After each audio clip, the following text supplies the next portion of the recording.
بسم اللہ الرحمن الرحیم۔ اللہ تعالیٰ کے نام سے شروع جو بڑا مہربان اور نہایت رحم کرنے والا ہے۔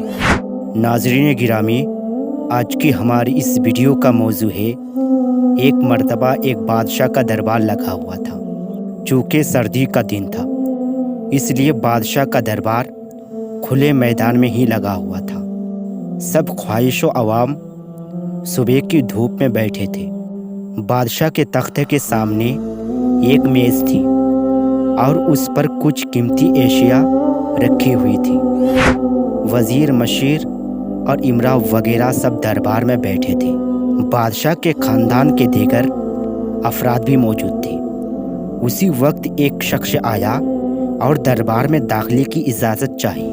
اجازت مل گئی تو اس نے کہا، میرے پاس 2 اشیاء ہیں۔ میں ہر ملک کے بادشاہ کے پاس گیا ہوں اور اپنی اشیاء کو بادشاہ کے سامنے رکھتا ہوں، پر کوئی فرق جان نہیں پاتا۔ تمام ہار چکے ہیں اور میں ہمیشہ کامران و کامیاب ہو کر لوٹتا ہوں۔ اب آپ کے ملک میں آیا ہوں۔ بادشاہ نے کہا، کیا اشیاء ہے؟ تو اس نے دونوں اشیاء بادشاہ کے سامنے میز پر رکھ دی۔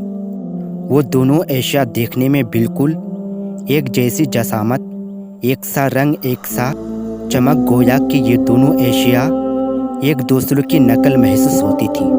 بادشاہ نے کہا کہ یہ دونوں اشیاء تو بالکل ایک جیسی ہے۔ تو اس شخص نے کہا کہ جی ہاں، دکھائی تو ایک سی ہی دیتی ہے لیکن ہے مختلف۔ ان میں سے ایک ہے بہت قیمتی ہیرا اور ایک ہے شیشہ۔ بظاہر یہ دونوں ایک سے ہیں، گویا آج تک یہ نہیں پہچان سکا کہ کون سا ہیرا ہے اور کون سا شیشہ۔ کوئی جانچ کر بتائے کہ ان میں سے ہیرا کون سا ہے اور کون سا شیشہ۔ اگر کوئی صحیح پہچان گیا اور میں ہار گیا تو یہ قیمتی ہیرا آپ کا ہو جائے گا، لیکن شرط یہ ہے کہ اگر کوئی پہچان نہیں پایا تو اس ہیرے کی جو قیمت ہے اتنی رقم آپ کو مجھے بطور انعام دینی ہوگی۔ اسی طرح میں کئی ممالک سے جیت کر آیا ہوں۔ بادشاہ نے کہا کہ میں تو نہیں پہچان سکتا۔ وزیر و مشیر بولے، ہم بھی جانچ نہیں سکتے کیونکہ دونوں بالکل ایک جیسے ہیں۔ سب کو گمان تھا کہ اب تو شکست ہی مقدر ہے، لیکن شکست پر انعام کا مسئلہ بھی نہیں تھا، کیونکہ بادشاہ کے پاس بہت دولت تھا۔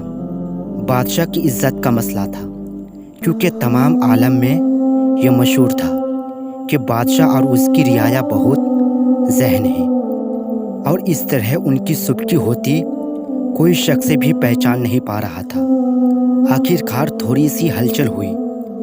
ایک نابینا شخص ہاتھ میں لاٹھی لے کر اٹھا۔ اس نے کہا، مجھے بادشاہ کے پاس لے چلو۔ میں نے تمام باتیں سنی ہیں اور یہ بھی سنا ہے کہ کوئی پہچان نہیں پا رہا ہے۔ ایک موقع مجھے بھی دے دیا جائے۔ ایک آدمی کے سہارے وہ بادشاہ کے پاس پہنچا۔ اس نے بادشاہ سے درخواست کی کہ ایسے تو میں پیدائشی نابینا ہوں، لیکن پھر بھی مجھے ایک موقع دیا جائے جس میں میں بھی ایک بار اپنی ذہانت کو جانچ سکوں، اور ہو سکتا ہے کہ کامیاب بھی ہو جاؤں، اور اگر کامیاب بھی نہ ہوا تو ویسے بھی آپ تو ہارے ہوئے ہی ہیں۔ بادشاہ کو محسوس ہوا کہ اسے موقع دینے میں کیا حرج ہے۔ بادشاہ نے کہا کہ ٹھیک ہے۔ اسے نابینا شخص کو دونوں چیزیں چھونے کے لیے دے دی گئی اور پوچھا گیا اس میں کون سا ہیرا ہے اور کون سا شیشہ ہے۔ یہی آپ کو معلوم کرنا ہے۔ اس آدمی نے ایک لمحے میں کہہ دیا کہ یہ ہیرا ہے اور یہ شیشہ ہے۔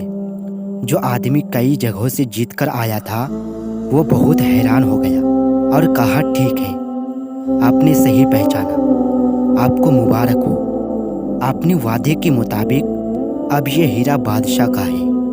تمام لوگ بہت حیران ہوئے کہ ایک نابینا شخص نے کیسے جان لیا کہ اصلی ہیرا کون سا ہے، اور سب نے یہی سوال اس نابینا شخص سے کیا۔ اس نابینا شخص نے کہا کہ سیدھی سی بات ہے کہ دھوپ میں ہم سب بیٹھے ہیں، میں نے دونوں کو چھو کر محسوس کیا، جو ٹھنڈا رہا وہ ہیرا ہے، اور جو گرم ہو گیا وہ شیشہ ہے۔ اسی طرح زندگی میں بھی جو شخص سخت اور مشکل حالات میں گرم ہو جائے اور حالات کا سامنا نہ کر سکے وہ شیشہ کی مانندہ ہے، اور جو مشکلات میں ٹھنڈے مزاج اور صبر سے کام لے وہ ہیرے کی مانندہ ہے۔